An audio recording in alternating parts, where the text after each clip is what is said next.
घमंड किस बात का? महाकवि कालिदास बीच रास्ते में थे, उनको बहुत जोर की प्यास लगी। वहां एक पनिहारन पानी भर रही थी। कालिदास बोले, माते पानी पिला दीजिए, आपका बड़ा पुण्य होगा। पनिहारन बोली, बेटा मैं तुम्हें जानती नहीं, अपना परिचय दो, मैं पानी पिला दूंगी। कालिदास ने कहा, मैं मेहमान हूँ, कृपया पानी पिला दीजिए। पनिहारिन बोली, तुम मेहमान कैसे हो सकते हो? संसार में दो ही मेहमान हैं, पहला धन और दूसरा यौवन। इन्हें जाने में समय नहीं लगता। सच बताओ, कौन हो तुम? इस जवाब से पराजित कालिदास आश्चर्यचकित रह गए। कालिदास बोले, मैं सहनशील हूँ, अब आप पानी पिला दीजिए। पनिहारिन ने कहा, नहीं, सहनशील तो दो ही हैं। पहली धरती, जो पापी पुण्य आत्मा सबका बोझ सहती है, उसकी छाती चीर कर बीज बो देने से भी अनाज के भंडार देती है। दूसरे पेड़, जिनको पत्थर मारो फिर भी मीठे फल देते हैं। तुम सहनशील नहीं हो सकते। सच बताओ, कौन हो तुम? कालिदास मूर्छा की स्थिति में आ गए और तर्क वितर्क से झल्ला उठे। कालिदास बोले, मैं हठी हूँ। पनिहारन बोली, फिर से झूठ बोल रहे हो। हठी तो दो ही हैं, पहला नाखून और दूसरे केश, कितना भी काटो बार बार निकल आते हैं। सच कहो, कौन हो तुम? कालिदास अपने आप को अपमानित और पराजित हो चुके थे।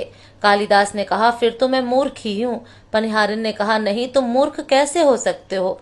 मूर्ख दो ही हैं, पहला राजा, जो बिना योग्यता के भी सब पर शासन करता है, और दूसरा दरबारी पंडित, जो राजा को प्रसन्न करने के लिए गलत बात पर भी तर्क करके उसको सही सिद्ध करने की चेष्टा करता है।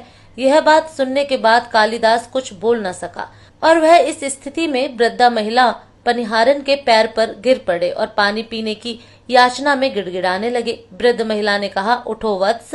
आवाज सुनकर कालिदास ने ऊपर देखा तो साक्षात माता सरस्वती वहां खड़ी थीं। कालिदास पुनः नतमस्तक हो गए। माँ ने कहा, शिक्षा से ज्ञान आता है, न कि अहंकार से।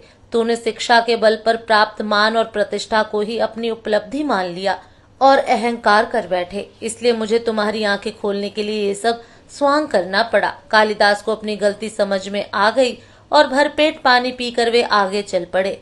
इसीलिए कहते हैं, विद्वता पर कभी घमंड न करें। घमंड विद्वता को नष्ट कर देता है। दो चीजों को कभी व्यर्थ नहीं जाने देना चाहिए, अन्न के कड़कों और आनंद के क्षण। घमंड किस बात का करते हो? आप निर्वस्त्र आए थे और निर्वस्त्र ही जाएंगे। आप कमजोर बनकर आए थे और कमजोर बनकर ही जाएंगे। आप बिना धन संपदा के आए थे और इसके बिना ही जाएंगे।